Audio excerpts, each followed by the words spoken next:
Assalamualaikum warahmatullahi wabarakatuh. Welcome back to my vlog, Sekaren Vlog.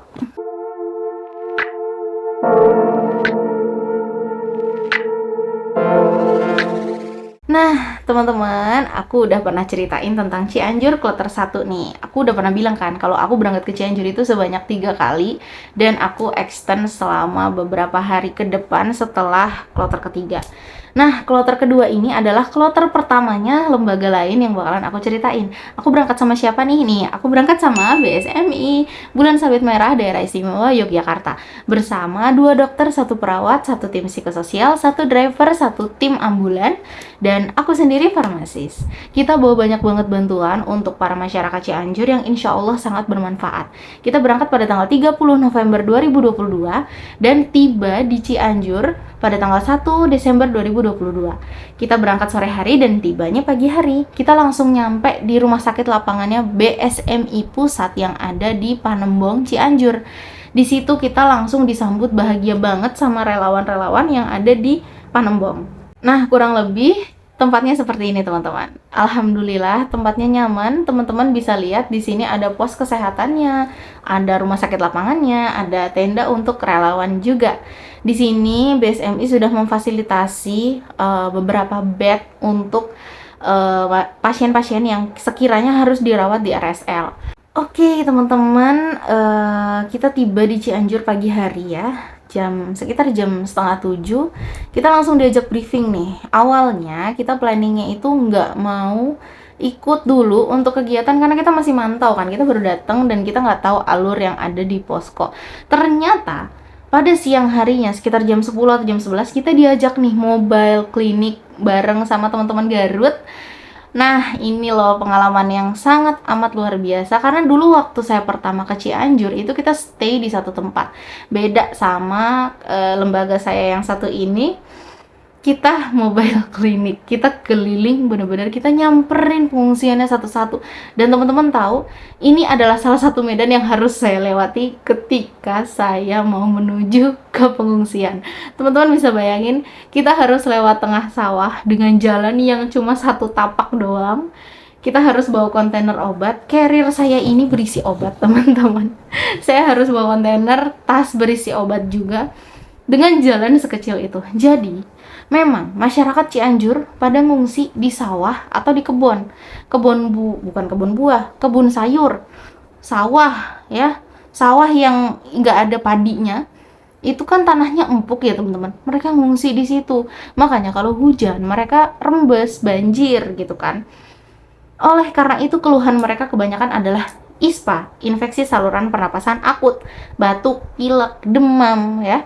Batuknya tuh udah sampai berdahak banget gitu, terutama anak-anak. Selain ISPA, yang saya temukan ketika saya berada di Cianjur part kedua ini, itu banyak sekali yang gatal-gatal, teman-teman. Diare dan gatal-gatal. Gatal-gatalnya itu bentuknya seperti ini. Mungkin teman-teman ada yang bisa tahu ini apa. Ini sangat banyak sekali menyerang anak-anak. Anak-anak dan orang dewasa. Jadi mungkin orang dewasanya itu menulari anak-anak gitu loh. Jadi karena memang mereka itu mandi di jamban yang sama, mereka tidur di satu tenda yang sama, ketika satu sakit maka yang lain juga ikutan sakit. Tahu kan, anak-anak itu imunnya sangat amat rentan sekali. Orang dewasa yang lansia itu juga rentan sekali, teman-teman. Nah, itu dia masalahnya. Jadi di Cianjur ini mereka harus tidur di atas terpal aja. Tanah, ini tenda, dan bawahnya terpal aja, teman-teman. Maka dari itu kenapa kita mau distribusi kasur dan terpal tambahan biar mereka tuh tidurnya tebel. Mereka tuh nggak cuman berlapiskan 1 lapis terpal terus habis itu mereka tidur di atasnya. Kadang-kadang cuma dikasih tikar doang. Apa nggak miris gitu kan? Kita datang ke sana dengan keadaan mereka yang seperti itu. Akhirnya ini adalah ini adalah kali pertama saya mobile klinik sekaligus distribusi atau dorong logistik. Kalau bahasa dari BSMI sendiri, ini adalah dorong logistik. Mendorong logistik atau mempush logistik seperti sembako, seperti kebutuhan tidur ya, kayak bantal, kasur, selimut, anduk, sanitasi gitu ya. Dan kita distribusi juga sekalian mobile kliniknya. Kita periksain orang-orang, bener-bener kita jalan satu persatu. Kalau nemuin orang yang ngeluh sakit, Kita langsung periksa, kita langsung kasih obat. Di sini ada dokter ya, saya bersama dokter Puspita pada saat itu. Saya bersama Kak Hamza juga sebagai tim psikososial yang beliau juga sekaligus mau mobile mencari titik yang cocok untuk menjadi desa binaan dan melaksanakan kegiatan psikososial pada kloter selanjutnya. Perjalanan saya dan dokter Puspita akhirnya terpisah karena dokter Puspita menelpon saya waktu itu. Dek, ini ada pasien yang harus dirujuk. Ini bayi, dia harus di nebulizer di RSL. Kamu tunggu di situ, nanti ibunya jalan ke situ, langsung dibawa ke RSL. Oke, jadi saya mobil pribadi kami, mobil pribadinya BSMI, itu harus membawa karena qadarullah memang waktu itu ambulansnya dipakai ke titik yang lain. Harus membawa ibu dan bayi yang memang bayinya harus di nebulizer. Terus ibunya, "Teh, ini gratis kan ya?" katanya. "Ya dong Bu, ini gratis. Kita datang ke sini untuk bantu ibu dan semua masyarakat Cianjur yang insya Allah bisa kami tangani," gitu. Akhirnya ibunya kita rujuk, ya anak bayinya ini bersama ibunya kita bawa ke RSL. Di RSL sudah ada dokter Anissa Andita Latifah yang menyiapkan keperluan si bayi ini ketika tiba di sana, yaitu nebulizer dan perlengkapannya. Itu siang hari, saya berangkat jam 11-an ya. Saya ngerujuk ibunya itu sudah jam 5 sore. Jadi teman-teman bayangin seberapa jauh nih kita jalan dan sudah berapa jam kita jalan mobile klinik bersama dokter Puspita, bersama tim BSMI Cianjur Garut, dan teman-teman yang dorong logistik juga gitu. Jadi jam 5 sore kita udah rujuk ibunya ini ke RSL, kita nebu adeknya, terus akhirnya sekitar sudah mau maghrib, dokter Puspita baru pulang. Bahkan kalau nggak salah setelah maghrib beliau baru pulang. Karena beliau langsung, pas beliau datang tuh beliau langsung bilang, "Masya Allah, pasiennya banyak banget," katanya. Waktu itu saya ada di desa Nagrak Cianjur. Itu kita harus merujuk satu pasien ibu itu dengan anaknya itu belum ada medis sama sekali yang datang. Itu baru hari pertama loh teman-teman. Udah se-crowded ini dan ini udah 8 menit, hampir 9 menit. Gimana nih, apakah kloter satunya BSMI bakalan kita lanjutin sekarang atau mau lanjut di next video? Kita lanjut dulu aja. Hari kedua kita melakukan hal yang sama, yaitu mobile klinik. Dan dokter Puspita itu menyarankan untuk kita mobile klinik ke titik yang kemarin untuk memfollow up beberapa masyarakat yang belum kebagian untuk diperiksa. Karena menurut dokter Puspita banyak sekali nih yang belum keperiksa. Akhirnya hari kedua kita di sana, kita langsung mobile klinik lagi. Kebetulan saya ikut bersama satu perawat satu perawat Mbak Like. Itu kita ke desa yang sama di Nagrak. Kita langsung kasih pengobatan beberapa orang yang emang belum dapat pengobatan. Dan ada juga kita menemukan beberapa pasien yang akhirnya harus dirujuk. Plus kita kemarin langsung bersihin beberapa luka juga di tempat.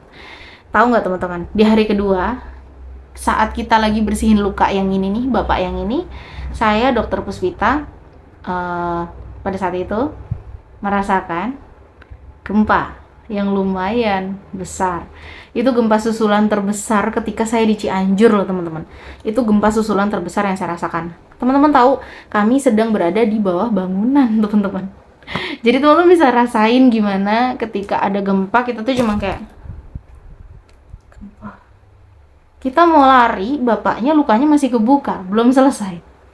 Tapi pintu keluar sudah ada di sebelah sini. Jadi seandainya kita mau lari masih bisa gitu ya. Gempanya sekitar 4 detik.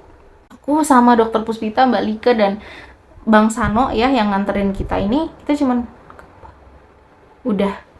Terus pas udah berhenti, oke, udah berhenti, lanjutin.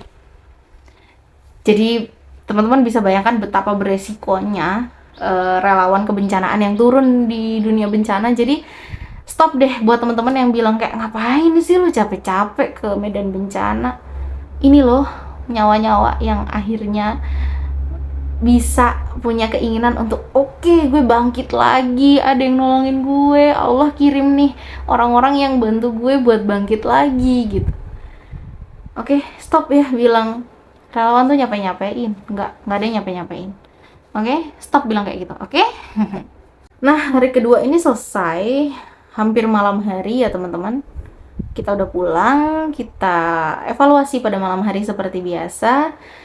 Teman-teman penasaran nggak di hari ketiga kita ngapain? Ini hari ketiga kita seru-seruan nih sama adik-adik di Desa Cirumput. Desa Cirumput ini kita ngadain kegiatan psikososial di tempatnya Bidan Linlin. Bidan Linlin ini punya cerita menarik nih teman-teman. Beliau di hari pertama gempa itu melihat bangunan semua bergoyang.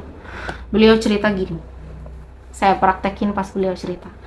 Iya teh, hari pertama gempa itu bangunan goyang semua. Bidan Lilin keluar, banyak orang-orang ketimpa, luka-luka, jatuh, gelinding segala macam, luka sobek, bleeding segala macam. Karena beliau buka praktek bidan di rumah, mau nggak mau beliau mengeluarkan semua alat yang dapat menyelamatkan para warga yang saat itu luka-luka. Beliau cerita, hari pertama itu semua benang jahit habis teh untuk jahitin lukanya warga katanya. Sampai anak-anak itu geletakan semua di sini berdebu, mereka ketimpa reruntuhan, bapak-bapak yang kakinya luka segala macam, kepalanya bocor dan lain-lain. Beliau cerita seperti itu. Saya dengar beliau cerita, mungkin saya nggak se-ekspresif beliau ya. Semoga Allah merahmati Bidan Linlin dan selalu menjaga beliau dimanapun beliau berada ya. Bidan Linlin, kalau Bidan nonton ini, salam dari Jogja. Kita rindu sama Bidan Linlin. Semoga Bidan selalu dilindungi Allah Subhanahu wa Ta'ala. Lanjutkan terus Bidan untuk kebaikan-kebaikan yang selalu Bu Bidan jalanin. Bidan Linlin ini akhirnya menerima kami untuk menjadi tim psikososial yang mengadakan kegiatan psikososial di depan atau teras rumah beliau. Di depan, benar-benar di teras praktek bidan. Ini ada foto-foto dan video-videonya, teman-teman bisa lihat betapa bahagianya anak-anak yang datang untuk psikososial sama kita. Mereka main sama kita bagiin beberapa hal, beberapa makanan, buah, dan sayuran untuk masyarakat sekitar juga biar bisa dimasak di dapur umum. Yang kedua, melelahkan teman-teman, ini sampai sore kegiatannya seperti ini. Nah, untuk teman-teman yang penasaran gimana nih hari ketiga kita, karena qadarullah kita di sini 3 hari dan hari keempat kita pulang. Hari ketiga itu kita melaksanakan beberapa hal juga nih, sama kayak mobile clinic juga, tapi tempatnya lebih ekstrim nih teman-teman. Teman-teman mau lihat nggak? Penasaran? Jangan lupa klik tombol subscribe dulu, turn on notification, nanti biar kalau notifikasinya udah muncul teman-teman tahu. Kalau gitu kita istirahat dulu videonya sampai di sini, karena saya agak capek ngomong teman-teman. Banyak sekali yang harus diceritakan. Teman-teman jangan lupa klik tombol notifikasi biar nanti kalau pas aku upload cerita Cianjur selanjutnya teman-teman udah bisa lihat di YouTube aku. Jangan lupa subscribe ya teman-teman. Terima kasih udah nonton. See you in the next video.